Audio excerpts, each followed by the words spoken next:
along. So welcome. Tonight we're going to be painting a cactus, and as you can see, it's this guy right here. We're going to be painting that, and yeah, so it should be pretty fun. Get your fun hats on and we will get started. If you're new here, my name is Paige, and I'm the Chief Pixel Pusher and Paintbrusher over at Gumption, and I also stream these classes over at the Pocatello Art Center. So if you're a local Pocatellan, let me know down in the comments below. I'd love to hear from you. If you're here with me, it looks like I see Colin and Laurel and Kyle and Mason. So thanks for tuning in tonight. I think we'll have a good time. And first, let's get to what supplies we need really quick, and we will head over here. So tonight I'm going to be using my usual color, my QoR watercolors, and a Beam handmade paint, and I'm going to even try one of my paints that I made today, so we'll see how that actually pans out. We're going to be using colors like sap green, cobalt, teal, sodalite, which is a Payne's gray color, it's a dark gray, blue color, and red fall sugar maple, which is a beam color, and it's just a really beautiful fuchsia color. And so we'll take a look at that. If you don't have these colors, oh hey Jan, it's nice to see you here. I'm glad that you guys hung around and didn't give up on me while I was having technical difficulties, so thanks for hanging out. You don't have to have these specific colors. You can always make green with blue and yellow. So you don't have to have sap green. You can make your own green. As far as cobalt teal, any kind of turquoise, maybe you mix it with a little white, you'll kind of get a cobalt teal color. So we'll move to our overhead, and you can see this is what we're going to be painting and drawing today. And I think it should be a good time. Thanks for tuning in and hanging out. Let's get started. So first I'm going to draw this guy, and I started real lightly with kind of this long Bart Simpson's mom's hair shape. If you ever watched The Simpsons, you know exactly what I'm talking about. And then I'm going to paint or do the pot here. I'm going to try to make it a little more even than the last one that I did. So I'm going to just do a straight line here, come in at the sides. And then we're going to curve the bottom a little bit because we're looking at it straight on, but the bottom of the pot is not straight on. This is straight on. And well, you know, if you've been in any of my classes, you know about the oval. So I'm going to try to kind of round out these sides. Doesn't have to be hugely. I'm going to zoom in here a little bit because I've got pretty light sketches in here. One thing I forgot to tell you was you're going to probably need a hair dryer this evening. So if you can snag one really quick, or you have patience and just want to follow along and let yours dry, then that's cool too. I will probably be using my hair dryer this evening. Okay, so I'm going to zoom out here again. So I'm going to kind of erase the parts that I don't want to include. Oftentimes I kind of tap my kneaded eraser on my pencil so I can lighten it just a little bit more. We will also be using gouache tonight, white gouache. If you don't have white gouache, don't panic. If you have a white ink, you can use that, or in these areas, especially in the pot, you can just leave this area out. You don't have to paint it. I'm going to show you how you can mix gouache paint with watercolor paint tonight. So we will get going. So the first thing that I did when I painted this guy was I took a paintbrush and I just wet this area up here. And I'm probably getting the cart ahead of the horse here because I actually need to mix some paint. So keep that in mind. We'll come back to that. I'm going to go over to my palette here, and I need some green, and I need some teal, and I need some pink color. So I'm going to show you what these colors are going to look like here in the palette cam. See, that's a real nice kind of good earthy green. Okay.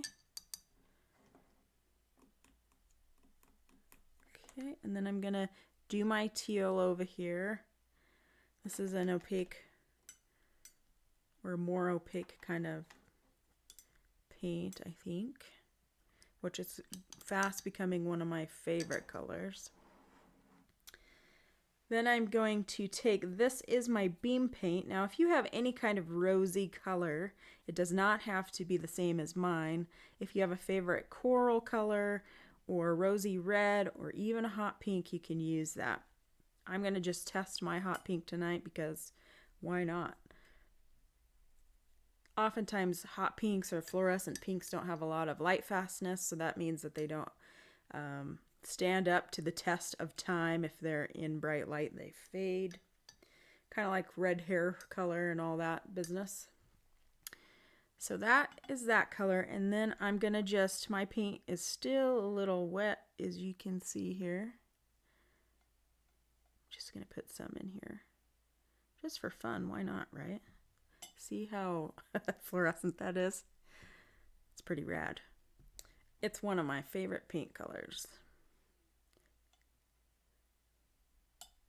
Still a little sticky. Okay, all right. So now we can get back to our regularly scheduled program.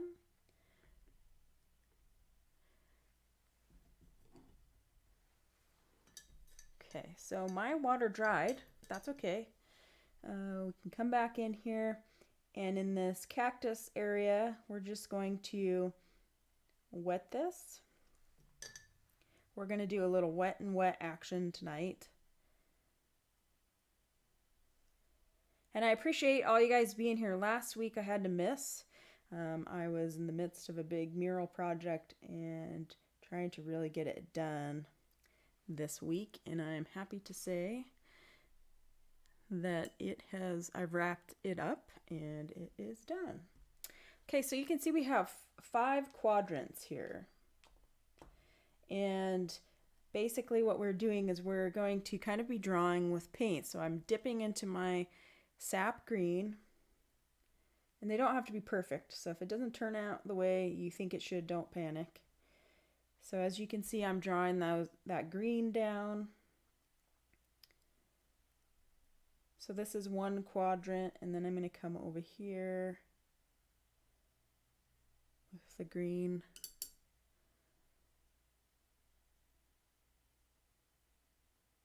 Now, one thing I should note, and I should have said kind of before I started, is this isn't sopping wet. It's pretty wet, and it's going to kind of bunch up down here.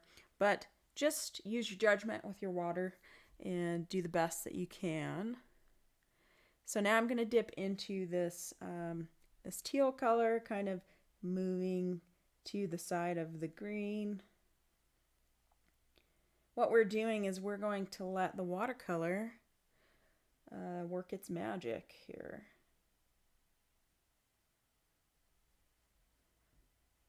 And it'll kind of subtly blend.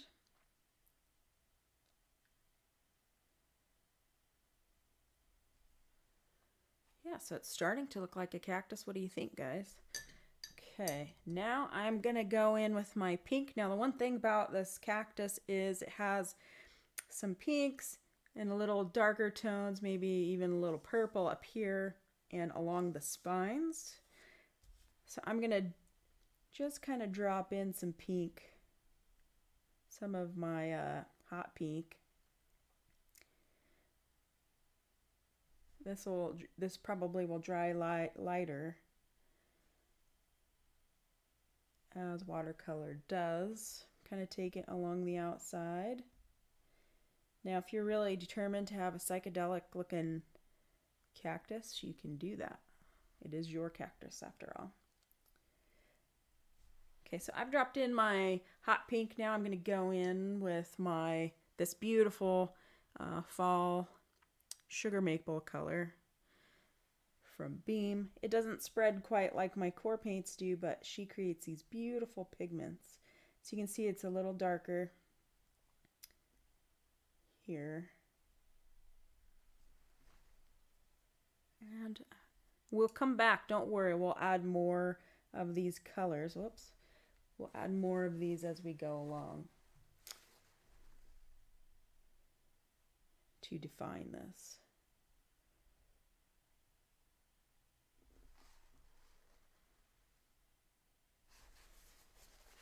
So I'm probably going to hang tight with that right now. I imagine you're all still kind of painting along.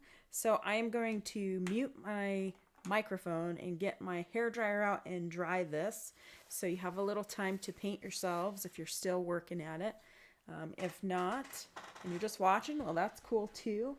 You might want to grab your hairdryer to get that going too. So I'm going to mute you now. And you'll get to watch me dry this.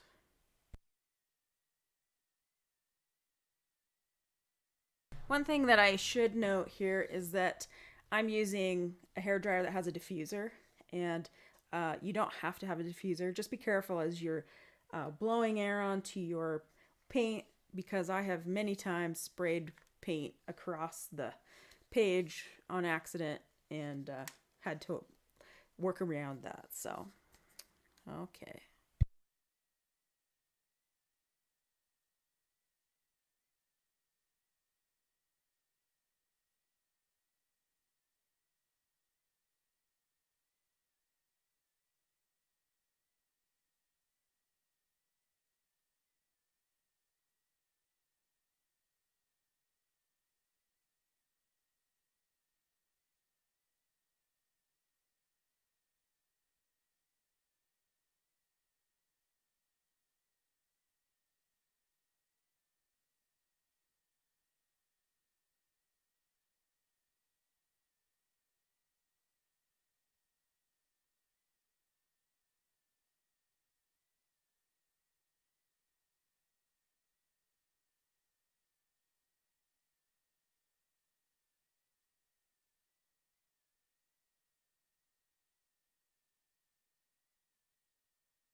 All right, so that dried pretty fast for me, which was much faster than the last time that I did this. Let's see. So you can see that has some really nice subtle color. And I'm just going to bring it in just a little bit so you can see that. We're going to expand on this, so it's going to be fun. But first, we're going to do the pot next. Now you can truly make the pot any color that you like. I really dig this Cobalt teal color, so I'm going to start with that. But I need to mix up a little bit more paint, I think, because I got a little green in my pigment.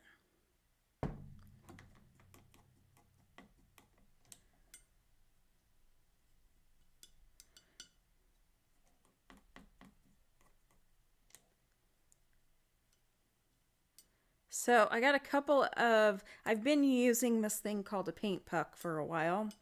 And you can get them, Dick Blick carries them, probably other art supply stores carry them too, but I'm going to show you. If you can see in the bottom, you see this thing that looks kind of like a shell. It's great to use with your brushes to help clean your brushes off. So there's a little tip from me to you. I'm also using this, a different kind of brush today, and I'll be using this brush, and it is a silver black velvet, and none of these people sponsor me, but I just like to share the things that I kind of find. And I find that this is a great brush for working on florals. They aren't necessarily my strong suit, but it really has a fine point. So if you're looking to get some brushes, it might be a worthwhile brush to check out. Okay, so I'm just going to lay down some of this Cobalt Teal, kind of running this bead across. And the whole reason that we worry about the bead at all is just so we can get an even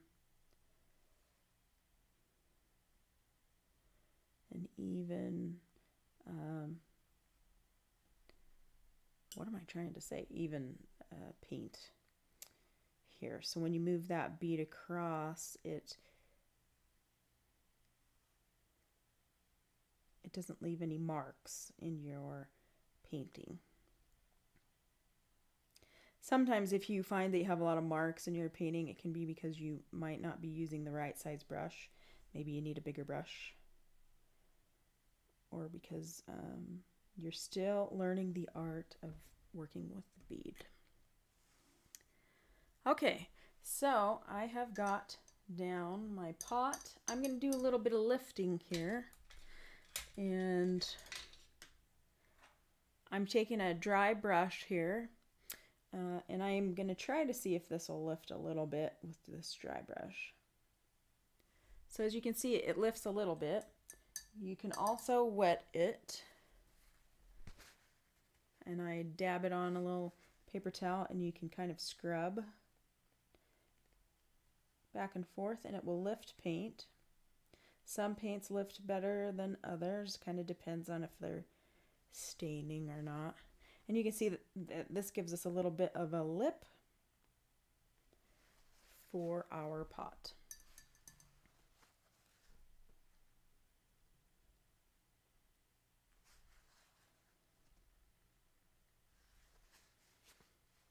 Okay. So I'm going to whip out my handy dandy hair dryer again. So while you guys are painting, I'm going to mute and dry my little pot here.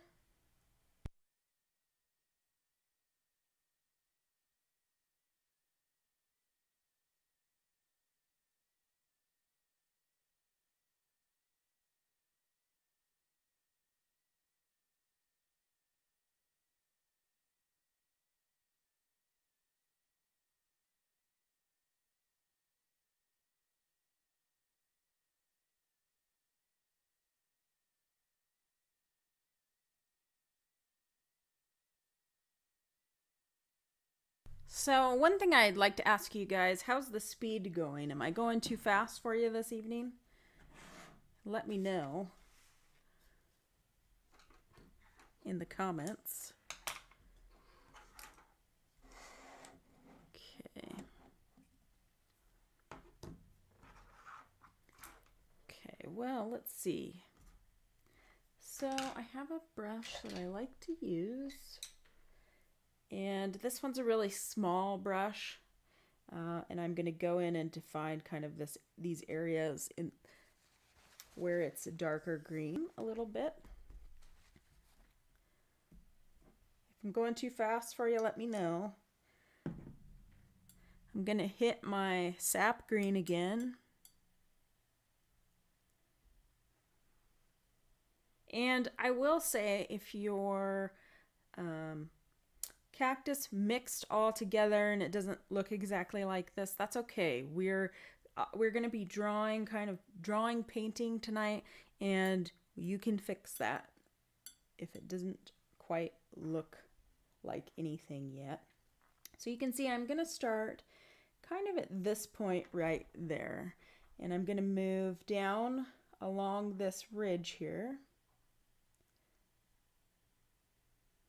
with a little more sap green, a little more intense. So we're working wet on dry right now.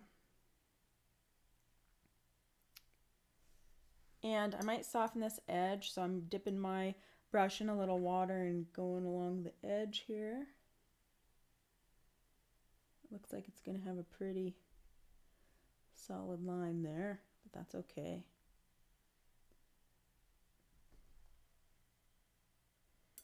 So I'm going to move over to this next area and do the same. If you have to get more pigment into your water, that's fine.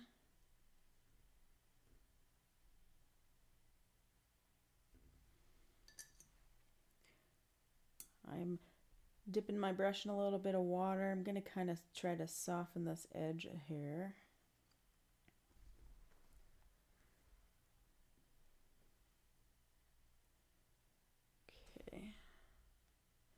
Doesn't matter. You'll always pick up little hairs when you're painting. I always seem to find them. Okay, so we have the center area. I'm going to, let's see, I'm going to define this area a little bit more over here.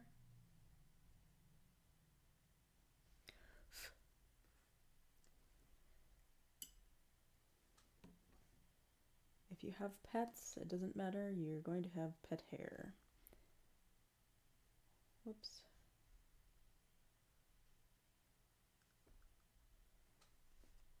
Might have to straighten this line a little bit. Got a little wonky on me.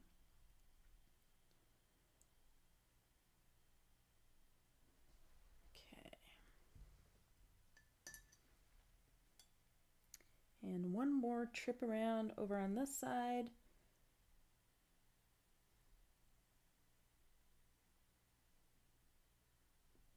Now, even though we're painting over what we've already done, I really like the softness that it gives, that you can choose to keep more of that or continue in with layering color on top of it.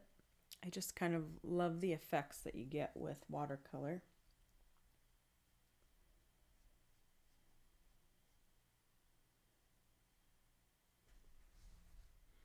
So now it's kind of starting to look like a cactus. What do you think, guys? Okay. So I'm going to test out this other brush. I kind of forgot about it. And I think what I'm going to do is dip into my Cobalt Teal. So I'm mixing it, and then I'm kind of taking off the excess there. And just going on the inside here. Just a thin line to just add a little more color. You can see this brush has a really fine point on it, so if you bring your brush up more 90 degree to your paper, you're going to have a thinner line.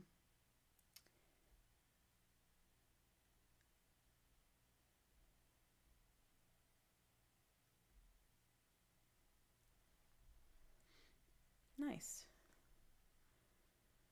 Okay, so I'm going to go do the same on the right side here, right side of the green.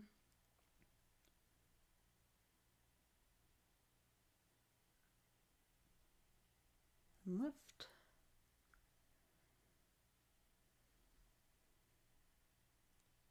These are, this image that I saw, that I based this assignment on, it was gorgeous. It just had lots of beautiful color.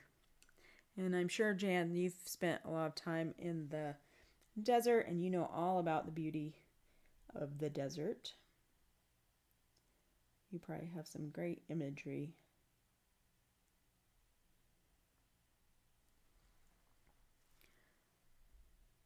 So I'm just going along the edge here, and we'll finish up on the side of the green.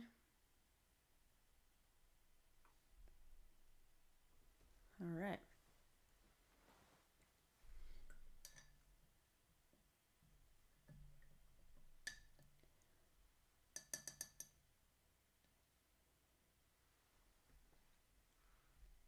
Now, you know, you could even mix a little bit of purple, because I did use a little purple up here.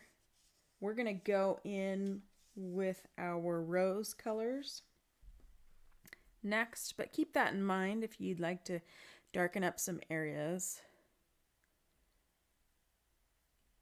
that you can use make a little purple, and you do that by mixing blue with red. You could even try mixing, if you're using a cobalt teal, use the teal with your rose color.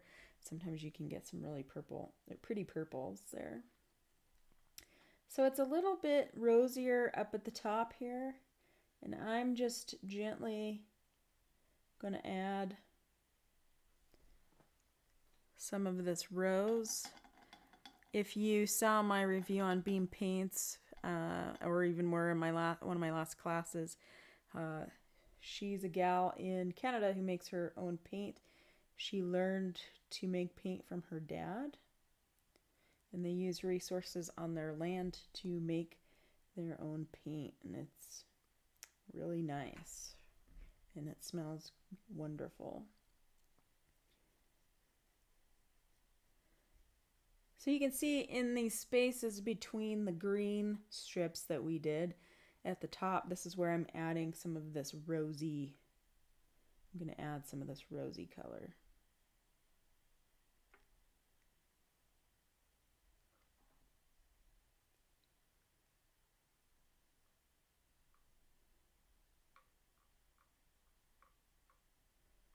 You can even kind of get into the green spaces if you want. And if you want to soften that a little,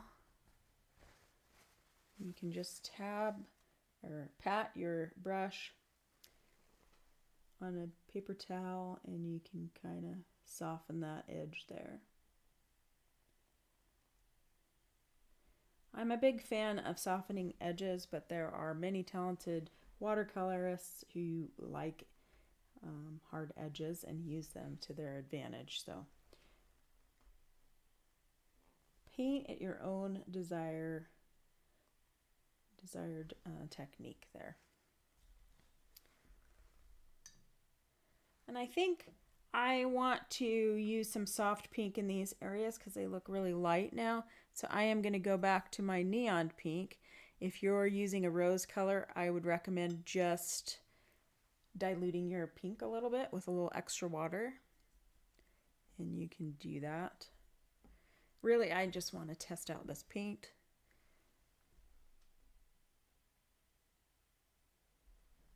To see how it does. That's pretty bright, isn't it?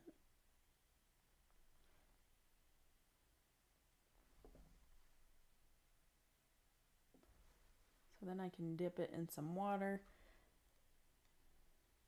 dilute it a little.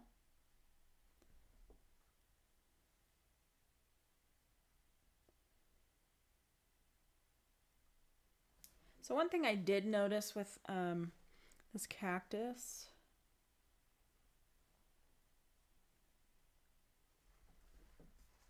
is that it has kind of some darker areas behind where it has its stickers. So if you wanted to, while your paint is wet, you could dip back into your darker rose color or your more pigmented color, and you could just do some dot into your paint that you've got going. If it's dried, it won't spread quite as nicely, but you can dot it in there anyhow.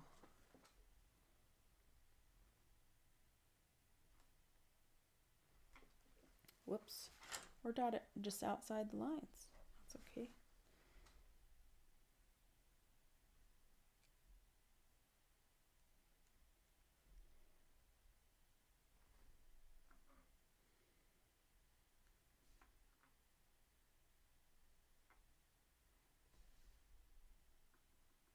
I am a real fan of these colors together.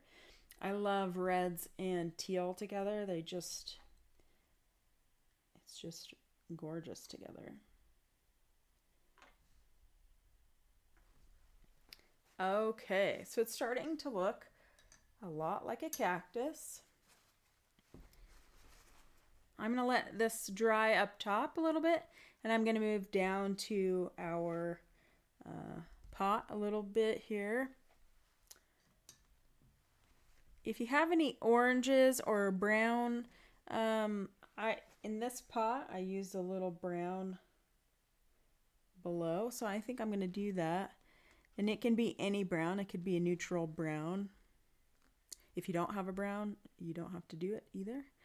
But I'm going to use burnt sienna. It's kind of that, makes me think of New Mexico a little bit, the colors that they have there. I'm just going to run a line of this at the bottom, along the bottom.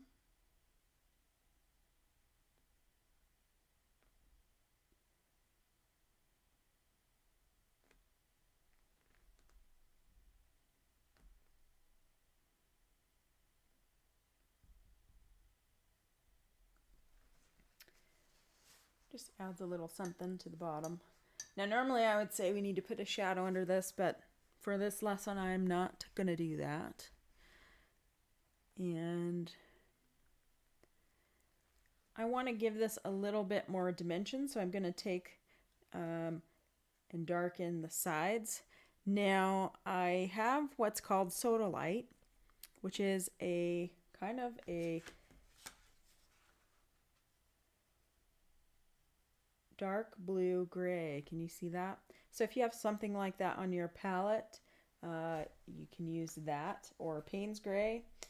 That's basically, it's a lot like Payne's gray, it's just made out of something different material. But I can take this Sodalite and mix it with my teal to get a little bit darker teal. And I'm going to bring you over to the palette cam, and you can kind of see what that looks like here. Hopefully you can see that. That might be a little too dark, so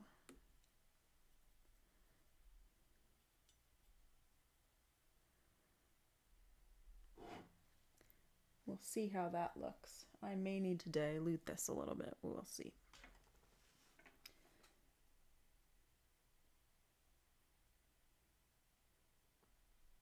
So I'm taking it along that side there.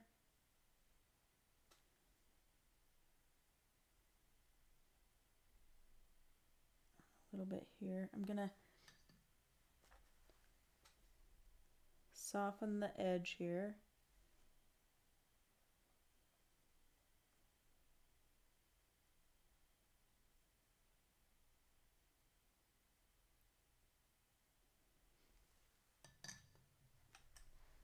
See if that can give our pot a little dimension. I'm going to do the same on the right hand side.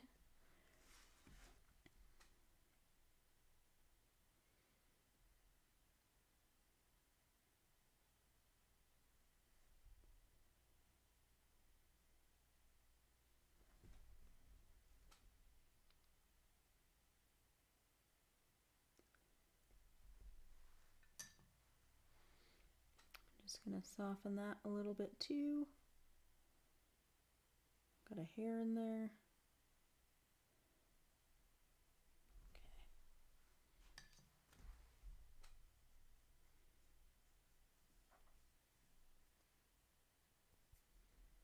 If it's not my hair, it's one of my cat's hairs. What do you do?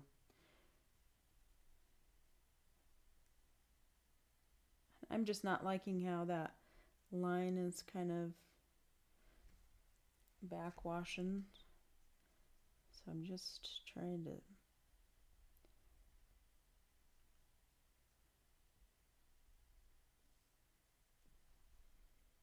soften it a little. And maybe I'll go under this lip here.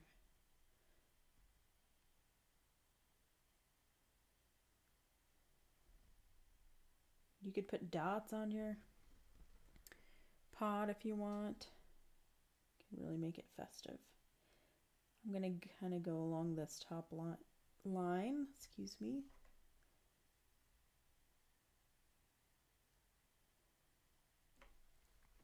Okay.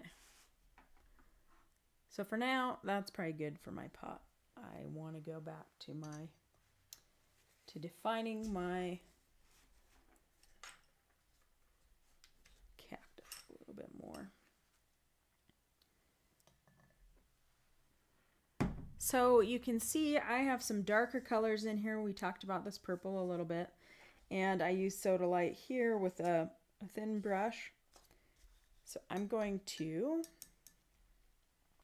mix up a little of this green, sap green color, which you can mix green with blue and yellow if you don't have a green. I'm just going to add a touch of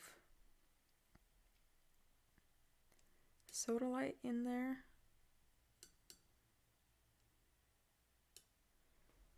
And I'm going to go back into these edges.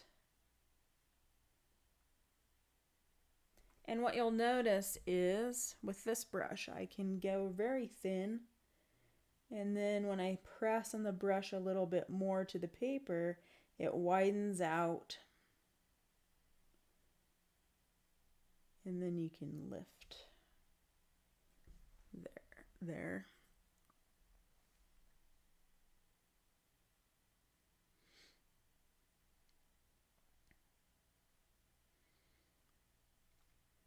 Now I always think it's much better to start out lighter, like we're layering, than it is to start out too dark and not be able to fix that.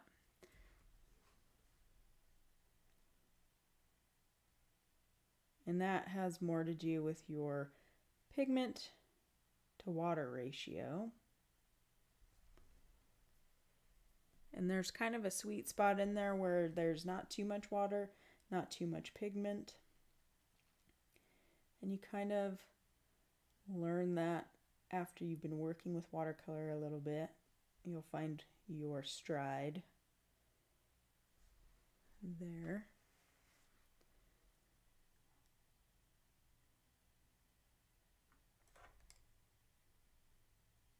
I'm bringing this bead back up there so I can live up there. Okay. Looking pretty good.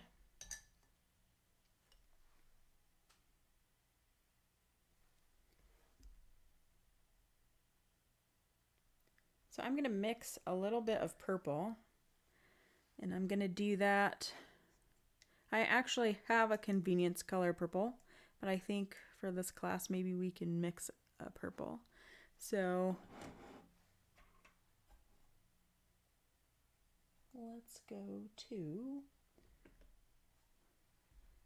this guy. So if you have a good blue that you like, this is an ultramarine blue. And I'm going to mix it with this rose color and see what we wind up with here.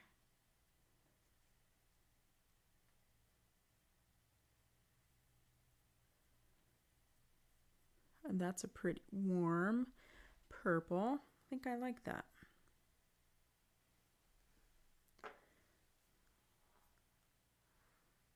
Okay, so let's go back to our overhead here. And I'm just going to go, you see in the space where we put our green, I'm just going to go in there. We've got a bit of a shadow at the top.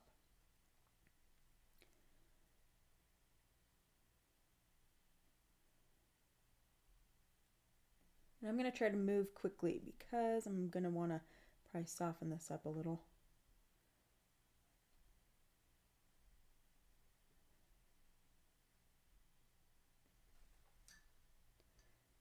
So I've dipped my brush in water, kind of soften that edge, soften it out here.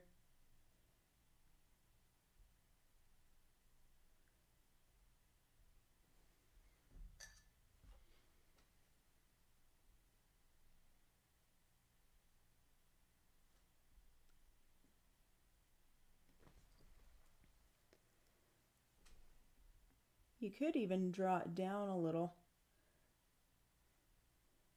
because green and red are complementary to one another, and so they neutralize each other as you mix them together.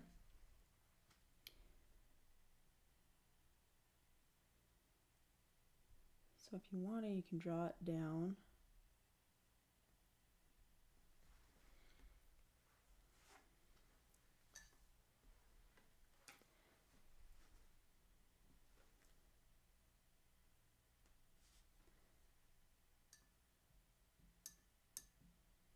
And I'm gonna, let's see, I'm gonna use a little bit of this color here, this rose color.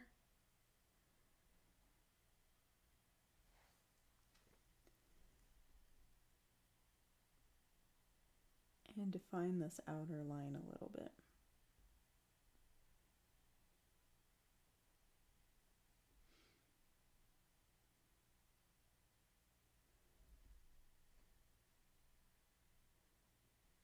kind of like when you part your hair in the middle here, you got these kind of, create these kind of two little bumps there.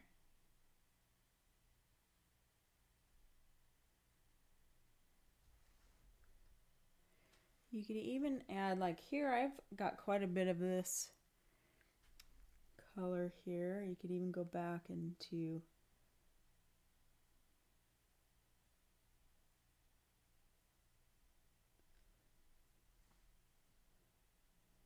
these areas and just add a little bit more darkness there.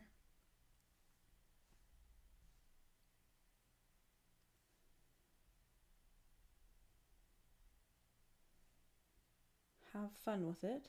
Whoops, I colored outside the lines again. By the way, that's legal in this class, so that's okay.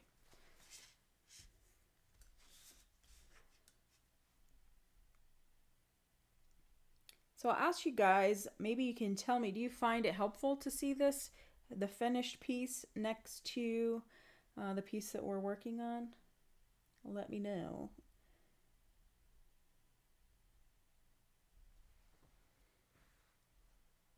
Well, I feel like that's looking pretty good. What do you guys think?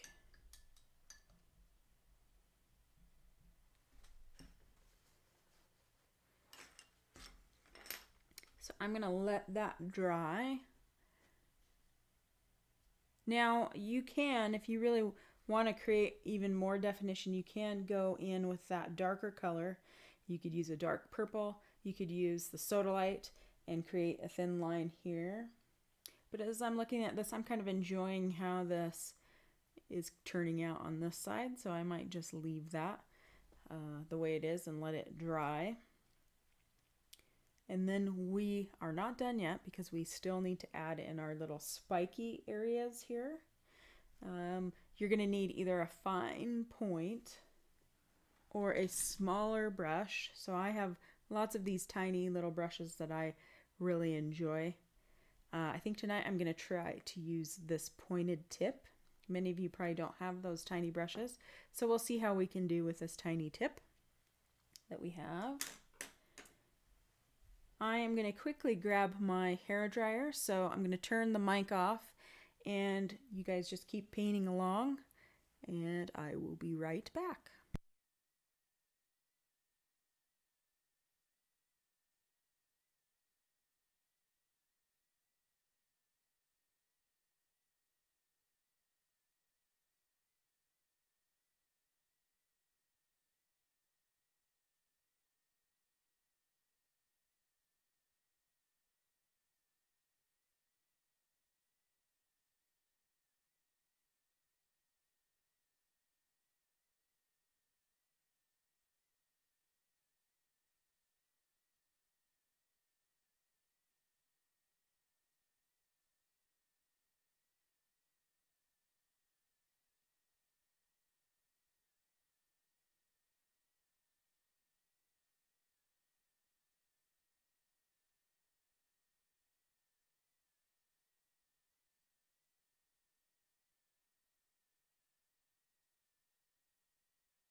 All right.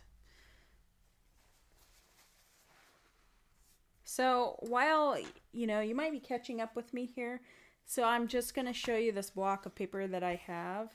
I love this paper because it's a 100% cotton and I really enjoy hot press paper.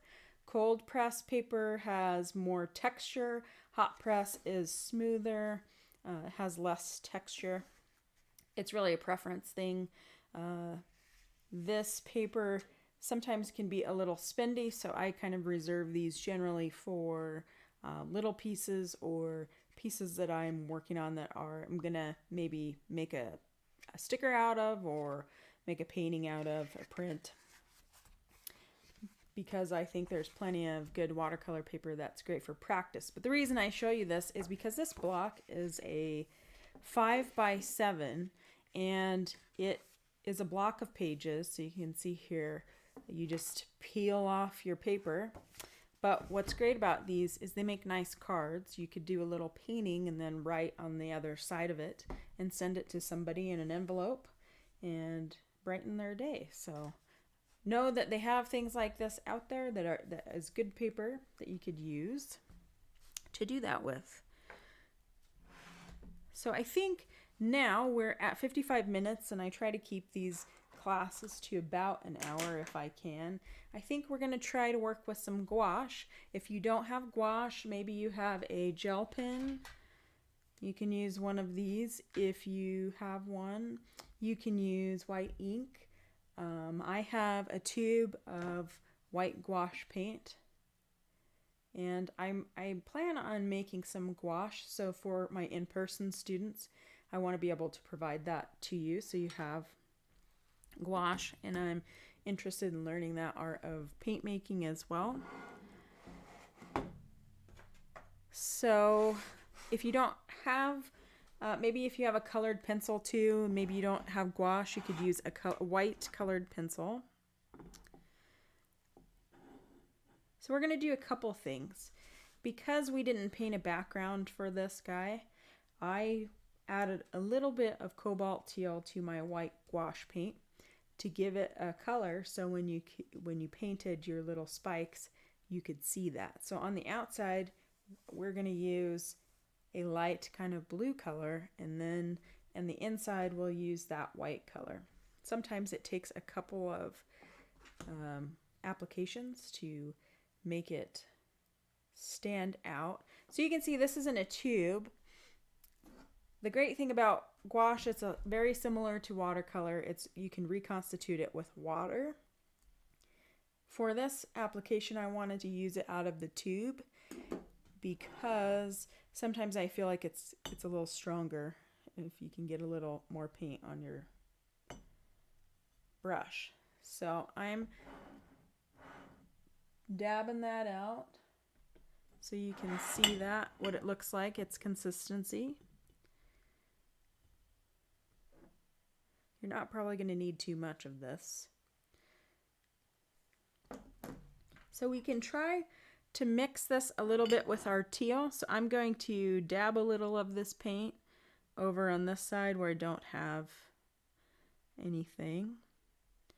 And then I can go into my teal color and mix it in with my white paint. Now that's a pretty light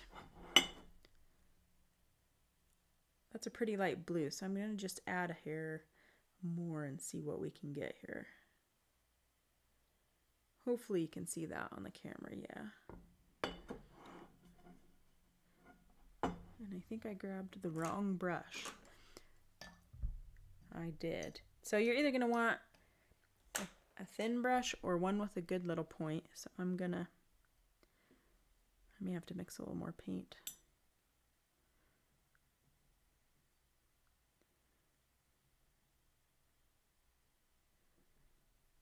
Now that might have more water than I want in there.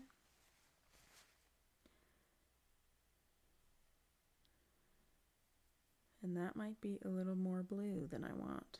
That's okay. Everything is fixable. Just add a little more white paint. That's good. Okay, so we'll move back here. So I'm just going to create spikes. It kind of sits in this little, has a little pad that the spikes come out of.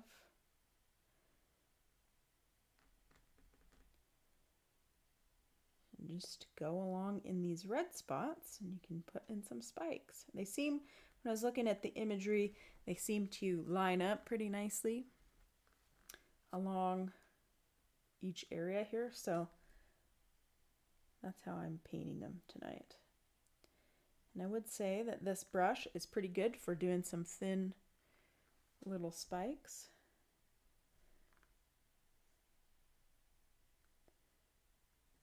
So it gets a little A+ from me.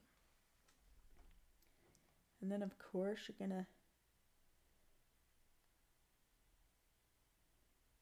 do them on top here.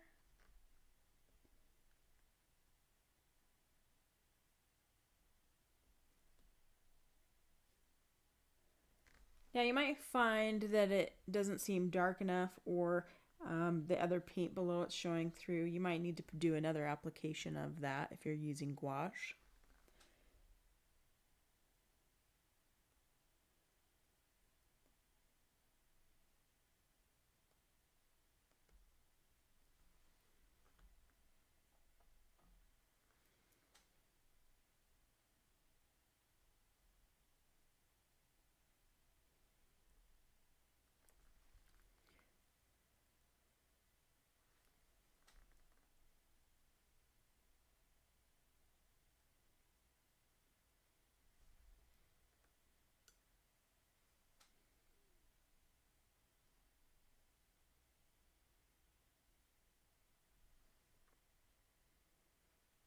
All right, so we've gone all the way around with our blue color. You can check and see if some of your paint has dried and you want to do a second application.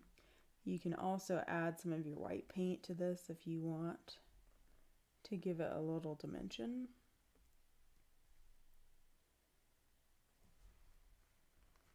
Okay, so I'm just going to rinse off my brush and I'm going to move to the straight white gouache.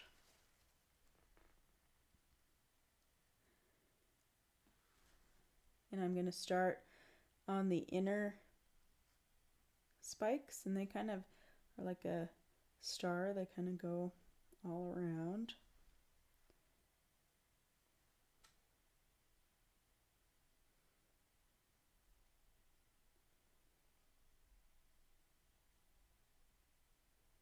So how are you guys doing during COVID? It looks like people are probably going to be staying in a little bit more.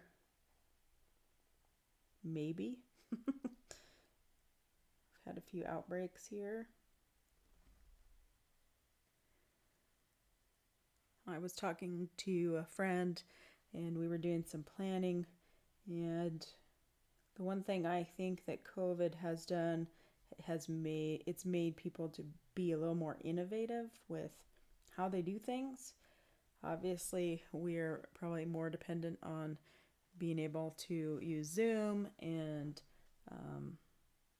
do things on the internet. I feel pretty lucky that if I can't teach in person, I can at least teach online.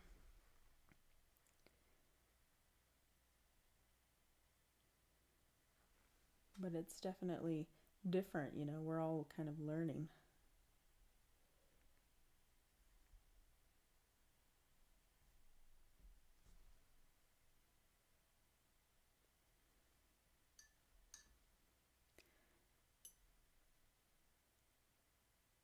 So much like watercolor, you know, if you add water to your gouache paint, it will water it down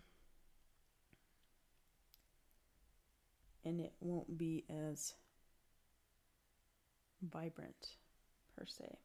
So it's been interesting as I've been doing this paint journey. One of the things that I've learned about gouache paint, the difference between it and watercolor, is that you're using kind of a chalk to add to your pigment. So a white chalk that you're adding, which makes it opaque.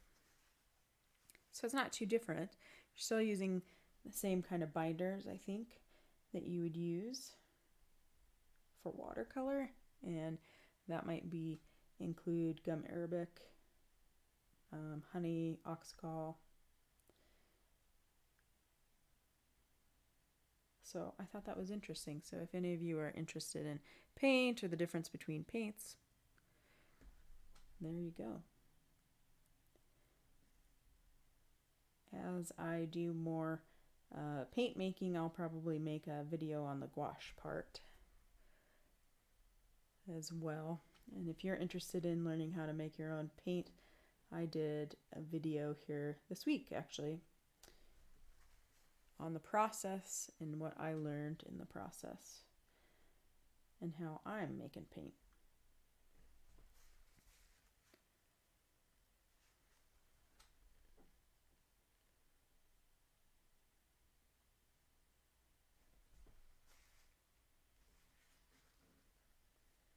just going to add some spikes up here. Like little baby spikes. Now you can see, I'm going to zoom in here real quick. You can see how this white paint is not as vibrant. And it just might require a little bit more paint application. Maybe there's too much water in there. And I will also just add a little bit of white to my blue spikes in places.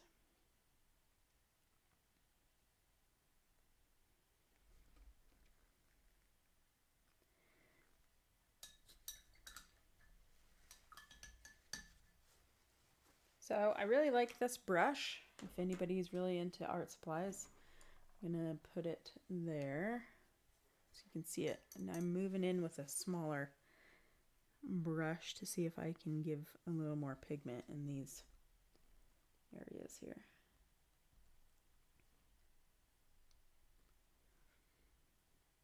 So as we're here in class, if any of you have something specific that you would like to see in our next class, put it in the comments below. We did a color episode here a couple weeks ago, and I'm always open to suggestions.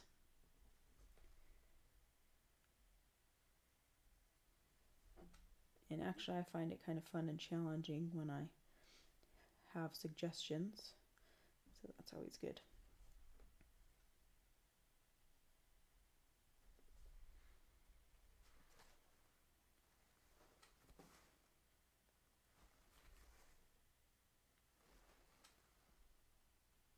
So how did your spikes come out, guys?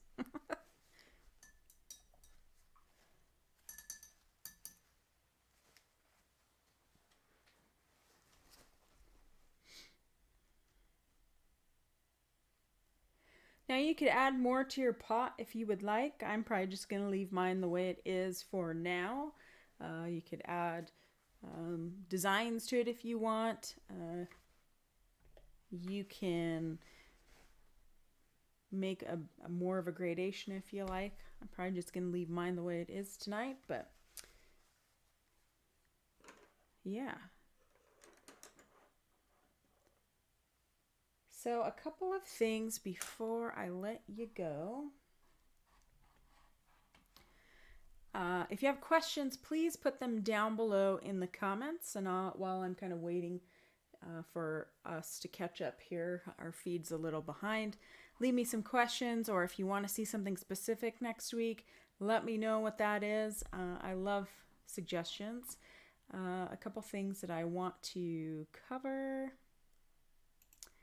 is a big thanks to Colin Jackson, who is a Patreon backer, and he helps make this possible so I can do this for you guys. And so thanks, Colin. I guess your name went away. Technology today is just not loving me today, but thanks, Colin. I appreciate it, and I appreciate that you're following along and learning to paint with me. There we go. If you want to follow along in the social media realm, you can find me at these places. I share my artwork and what I'm doing, and of course YouTube videos that I do every week. Thanks, Jan. I really appreciate you tuning in. I love it when you guys tell me who you are when you're here, because I know you in person, so it's awesome to know that you're here with me. And I don't know if I have anything else for you guys. If you don't have any questions for me or requests for next week, I will just have to surprise you. Thank you for hanging out, and have an awesome rest of your week. Happy 4th of July. I hope that it is warm wherever you are.